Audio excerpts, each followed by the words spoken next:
A very good evening and welcome to ICU TV's Main News. We now take a look at the stories making headlines. Zambia boosts innovation through its Kopala 100. Workers honored, Future of Jobs takes spotlight on Labor Day. ARB adjusts fuel prices for May 2026. In international news, US questions legal deadline over war authorization as Iran talks continue. In sports news, ICU Computer Boy secures 5-0 victory over Locus University.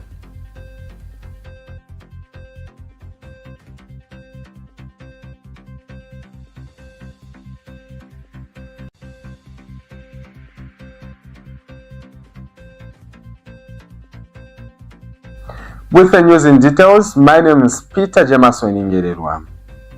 Zambia hosted the Innovation and Technology Summit, its Kopala 100 in Quito from 29th to 30th April 2026. The event was organized by the Ministry of Technology and Science with support from the National Technology Business Center and partners. It brought together innovators, investors, and policymakers to support startup growth. The summit featured the 100 Startup Showcase, giving entrepreneurs a platform to connect with investors and grow their businesses. Minister, Mr. Felix Mutati said, innovation must lead to real results, including jobs and sustainable businesses.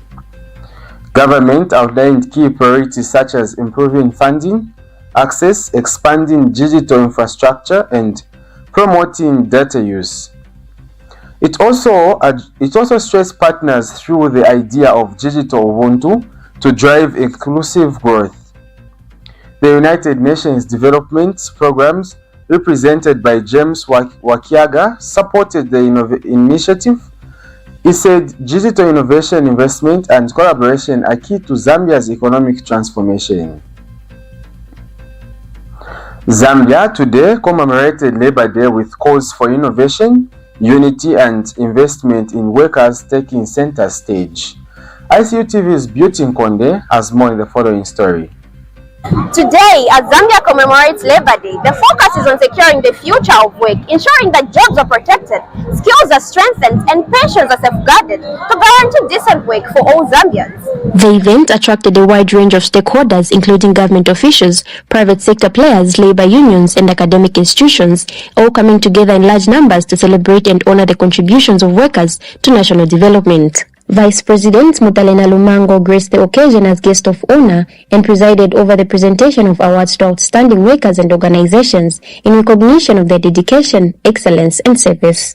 In her address, the Vice President emphasized the importance of embracing innovation, particularly artificial intelligence, as a tool for job creation in a rapidly evolving global landscape. She also reaffirmed government's commitment to economic transformation, youth empowerment, and pension reforms aimed at improving workers' livelihoods. To secure the future of workers, government is implementing pension reforms. This comes because of the concern, and we have heard genuine concern about the retired. Government is ensuring that even in retirement, dignity is found. Meanwhile, various institutions use the platform to showcase their role in shaping the future workforce. The Information and Communications University, ICU, was among the institutions present, highlighting its commitment to supporting Zambia's future of work. Impacting the young youths in securing jobs, as the future is very bright. We have different programs that we are training students from various fields, like this Zano Mind training. The university continues to equip students with practical, digital, and industry-relevant skills through hands-on training and innovation-driven learning approaches. ICU further assured that its employees and members of staff are registered with relevant professional bodies and institutions, promoting a safe, compliant, and conducive working environment. An institution that is registered with the Labour Office and other legislative bodies that govern us. So we are assured of security, safety, and all that measures. That is the reason why we are so much delighted. As the country reflects on the value of labor, stakeholders have called for continued collaboration between employers, employees, and government to build a resilient, inclusive, and forward-looking workforce. For ICU TV News in Lusaka, I am Beauty Nkonde. The Energy Regulation Board, ERB, has reviewed petroleum product prices for 2026 May, citing rising international oil prices and a slight appreciation of the Zambian kwacha against the United States dollars. ERB board chairperson James Banda announced the diesel will now retail at 33.99 per litre, up from 29.78 per litre, while kerosene has increased to 35.05 per litre from 32.26 per litre. Jet A1 has also risen from 37.98 per litre from 34.74 per litre. Mr. Banda said the price of petrol remains unchanged at 27.15 per litre, as movement of wholesale prices stayed within the 2.5% trigger band. He attributed the increase to rising global oil prices driven by geopolitical tensions in the Middle East. He added that international prices rose by 5.77% for petrol, while 23.11% for diesel and 17.75% for kerosene, and jet at A1. However, the kwacha's 1.44% appreciation helped cushioning the impact. The new prices took effect at midnight on April 30, 2026 and will remain in force until the next review. We now take our first break. Stay tuned for more news. The Information and Communications University is driving the thrill for the nation in research and development. Enroll now for full-time and distance programs in the School of Engineering, Humanities, Business and Education. To apply, visit our website at www.icuzambia.net or call us on +260 211 221 662 or 0966 342 359. Sponsorship is available. Enroll now.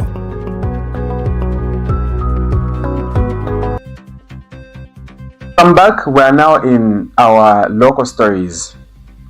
Government has announced major energy infrastructure projects in Northern Province aimed at improving long-term power supply.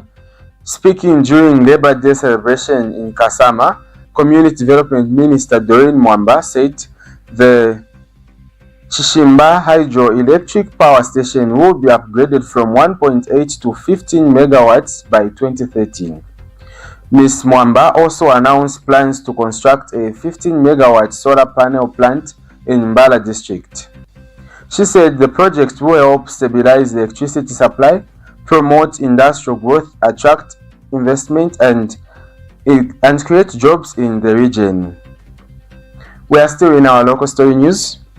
The government has launched the 2026 Nurses Christian Fellowship International Africa Region Conference aimed at promoting collaboration, empowerment, and compassionate faith-based service among health professions.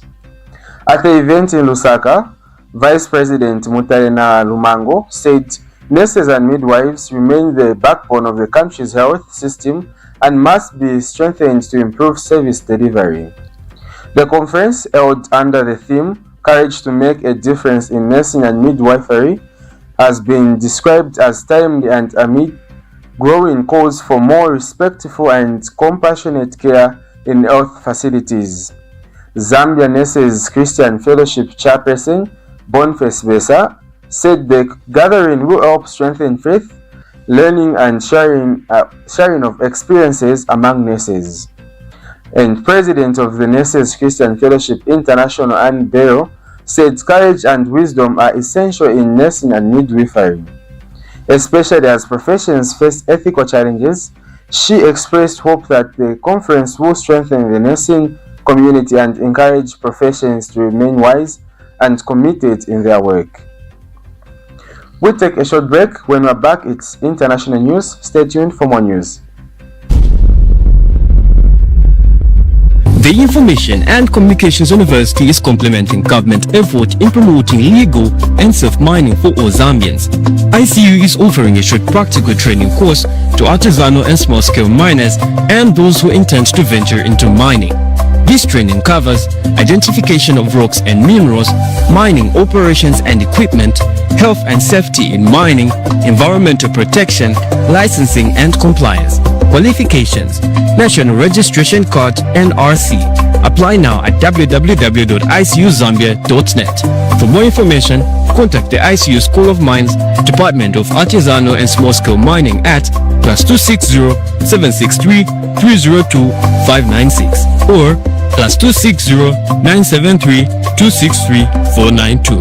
For analysis of mineral samples, contact the ICU School of Mines Laboratory at +260 973 263 492 or +260 977 833 434.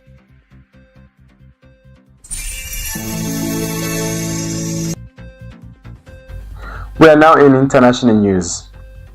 The U.S. Defense Secretary Pete Hegseth has said that the deadline requiring the Trump administration to seek congressional approval for military action against Iran may no longer be active. He made the remarks while responding to questions from senators on Thursday. Under U.S. law, a president must end the use of armed forces within 60 days of notifying Congress of military action. Unless approval for continuation is granted, the 60-day period is linked to a notification made on 2nd March regarding strikes involving Iran. A senior U.S. administration official stated that hostilities with Iran have effectively ended, noting that a ceasefire has been in place since early April. However, both sides have not yet reached a long-term agreement, although diplomatic efforts are ongoing as talks continue. We are still in international news. South Sudan revoked Oranto Petroleum's Block B3 license due to years of inactive and unethical. South Sudan revoked Oranto Petroleum Block B3 license due to years of inactivity and unearned financial commitments. Oranto failed to drill exploration wells on conduct seismic survey on the 24,000 square kilometers block secured in 2017. The block is now open for new applicants who can prove technical and financial readiness and comply with the timelines. Oranto has faced a series of license cancellation and disputes in other African markets, including Senegal and Equatorial Guinea. We'll take a very short break. When we're back, it's sports news. Stay glued. We are the dreamers reaching for the sky. At ICU, together we will rise. With knowledge and passion, we aim to achieve a future so bright, with more to believe. We're building as a best graduating student, Masters in the School of Humanities. Will be denied. From Lusaka to the world, we stand tall and strong. Hi, I'm Genea Moyo, and I am ICU. We're rising high with education.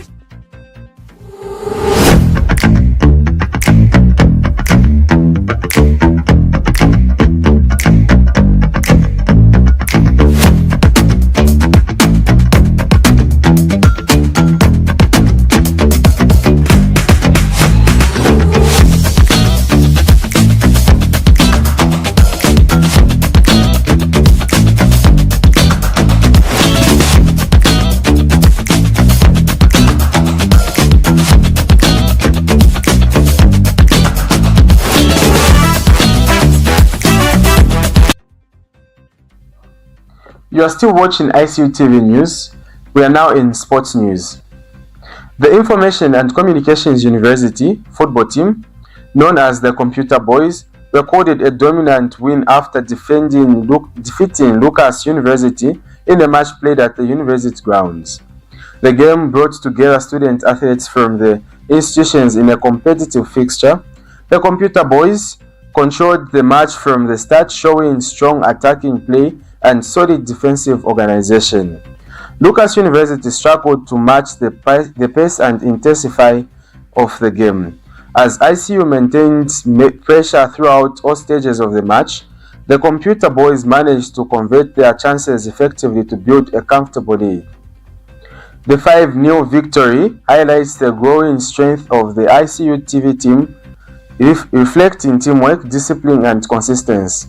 The result signals strong potential for the computer boys as they prepare for the upcoming competitions.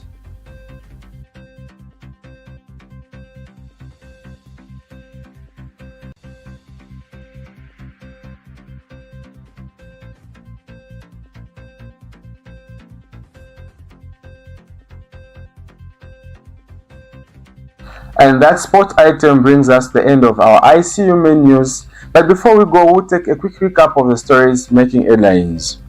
Zambia boosts innovation through its Kopala 100.